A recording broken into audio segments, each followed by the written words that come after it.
이 영상은 이지향 약사님의 지도하에 실시된 실습 결과물입니다. 안녕하세요. 저는 암과 철분이라는 주제로 내용을 작성해 보았습니다.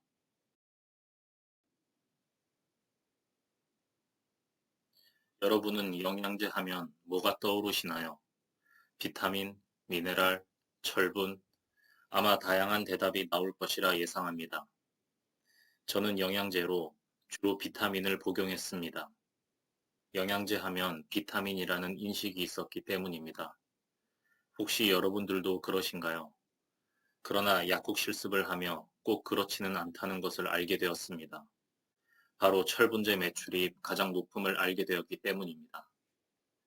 우리 몸 혈액의 구성 성분인 적혈구를 이루는 물질인 철분은 없어서는 안 될 매우 중요한 성분입니다. 이는 누구에게나 마찬가지입니다.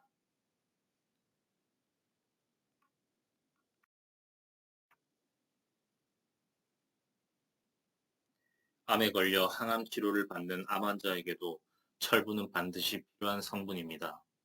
하지만 암 환자에게 있어서만큼은 철분이 양날의 검이 될 수 있다고 하는데 그 이유가 무엇일까요? 항암 치료를 받는 암 환자의 70% 이상이 빈혈 증세를 호소합니다. 이유는 암이란 세포 분열이 비정상적으로 빨라서 생기는 질병으로 항암 치료는 이 과정을 억제시키는 과정을 일컫는데 세포 분열을 억제하는 데 있어 선별적이 아닌 적혈구의 세포 분열 역시 억제시킬 수 있기 때문입니다. 그러므로 항암 치료를 받으면 적혈구 수치가 감소되어 빈혈을 야기할 수 있게 되는 것입니다. 또한 항암 치료 과정에서 적혈구를 생성하는 기관인 골수가 손상되어 빈혈이 발생할 수 있습니다. 그렇다면 암 환자에게 발생할 수 있는 빈혈을 해결하기 위해 철분제를 투여해서 적혈구 수치를 늘려줘야 할까요?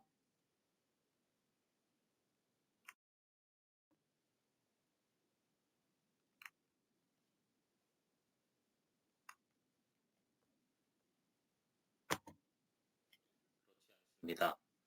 암 환자에게는 되도록 철분제를 투여해서는 안 됩니다. 이유를 언급하기에 앞서 질문을 하나 던져보겠습니다.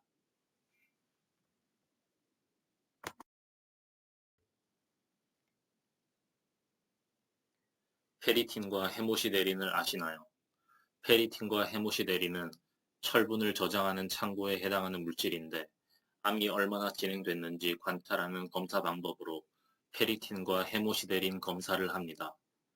암세포가 성장하기 위한 조건으로는 페리틴과 헤모시데린의 양을 늘리는 것이 있습니다. 왜냐하면 철분은 암세포의 성장에 필요한 물질이므로 철분을 많이 흡수해 가기 때문입니다. 그렇다면 철분은 왜 암세포의 성장에 필요한 물질이라고 하는 것일까요? 암세포를 증식시키는 인자들 중 핵심적인 인자로 베타카테닌이 있습니다. 세포가 증식하기 위해서는 전이인자라는 신호 증폭 장치가 필요한데 대표적인 것이 베타카테닌이고 전이인자에 결합하여 증폭을 도와주는 성분이 반드시 존재하기 마련인데 이 베타카테닌에 결합하여 증식인자 작용하는 데 반드시 필요한 것이 철분입니다. 페리틴과 헤모시데린 수치가 높아지면 암세포가 빨리 크고 있다고 생각할 수 있습니다. 철분 과잉이 됐을 경우 암이 발생할 가능성이 5배에서 6배 정도 증가한다고 합니다. 따라서 철분은 암세포 성장에 필요한 성분이므로 가능한 철분을 투여하지 말아야 합니다. 철분제 섭취뿐 아니라 철분이 풍부한 붉은색 고기와 같은 육류의 섭취도 줄이는 것이 좋습니다. 붉은색 고기는 피하고 생선 종류를 섭취하는 것이 철분 공급을 피하며 철분 이외의 영양은 공급받는 방법이 될 수 있습니다.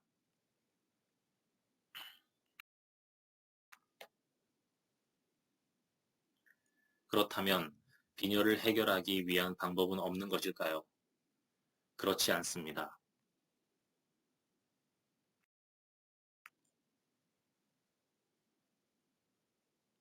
수혈을 하는 방법이 있습니다. 수혈은 적혈구를 넣어주는 것으로 철분을 공급하는 과정은 아니기에 암 환자에게 상대적으로 안전한 방법입니다. 그러나 이 수혈에는 부작용이 있습니다. 수혈은 다른 사람의 혈액을 공급받는 과정으로 사람마다 서로 다른 면역체계 탓에 면역체계 이상 반응이 생길 수 있습니다. 구체적으로 세균 감염, B형, C형 바이러스, 발열, 두드러기, 기절, 쇼크 등 면역학적 이상 반응이 생길 수 있습니다. 면역학적 반응이 일어난다면 사망률이 높아져 오히려 수혈 이전보다 생존율이 낮아진다는 통계가 있습니다. 수혈량이 증가할수록 생존율은 더 낮아지게 됩니다. 혈액형이 다른 사람의 혈액을 받아들이는 것은 면역학적 이상 반응을 일으킬 가능성이 높기에 더욱 위험합니다. 다른 혈액형이라도 이론적으로는 혈액형에 따라 받을 수 있는 혈액의 타입이 존재하나 실제로는 매우 급박한 상황이 아니면 다른 혈액형을 수혈하지는 않습니다.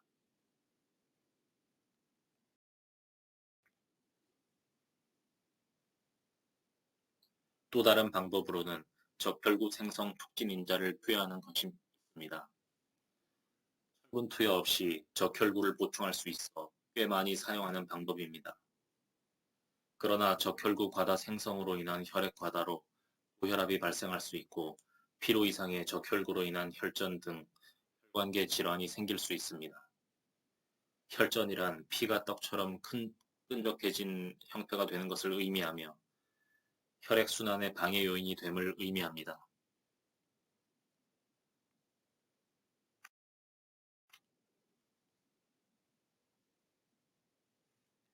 수혈이나 적혈구 생성 촉진 인자는 이런 부작용이 존재하기에 의사들은 암 환자가 빈혈 증세를 호소할 때 치료 과정에서 생길 수 있는 부작용을 설명한 이후 동의를 받고 수혈이나 적혈구 생성 촉진 인자를 투여합니다. 환자들은 발생 가능한 부작용에도 불구하고 빈혈 증세에 의해 삶의 질이 매우 떨어지므로 대체로 동의하는 편입니다. 이렇게 암 환자에게 있어서 철분이란 빈혈 탓에 필요하면서도 매우 위험하기도 한 계륵 같은 존재입니다.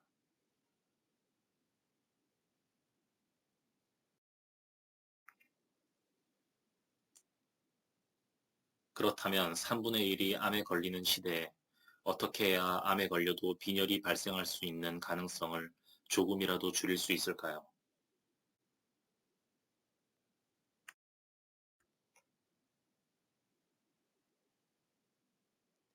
평소 여러 가지 음식이나 철분제를 통해 몸속에 들어온 철분이 헤모글로빈의 형태가 아닌 단독으로 존재한다면 항세포가 증식하는 데 활용할 가능성이 매우 높습니다.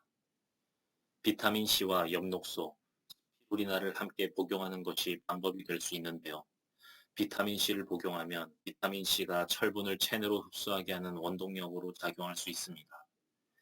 엽록소 내에 존재하는 클로렐라와 스피루리나 내에는 적혈구의 가장 바깥벽을 구성하는 물질인 포르피린이 많이 들어있어 비타민C와 같이 흡수된 철분이 합쳐지면 헤모글로빈으로 되기에 철이 단독으로 존재할 가능성이 적어 안전하고 효과적으로 빈혈을 예방할 수 있습니다.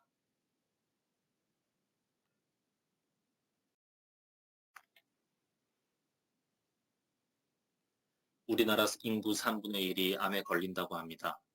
그렇기에 암 환자의 고충, 특히 빈혈로부터의 해방을 위한 연구가 활발하게 진행되고 있습니다. 하루빨리 부작용이 최소화된 치료법이 개발되어야겠습니다. 이 영상을 보시는 모든 암 환자분들이 일상생활로 복귀할 수 있게 되기를, 더 나아가 암이 완치될 수 있기를 기도하겠습니다. 암에 걸리지 않은 분이나 암에 걸린 분들 모두 다양한 성분과 함께 적당량의 철분을 섭취하는 올바른 습관을 가져야겠습니다. 철분이 많이 함유되어 있는 육류에 비타민C가 풍부한 과일, 엽록소가 풍부한 채식을 함께 한다면 건강함을 유지할 수 있지 않을까요?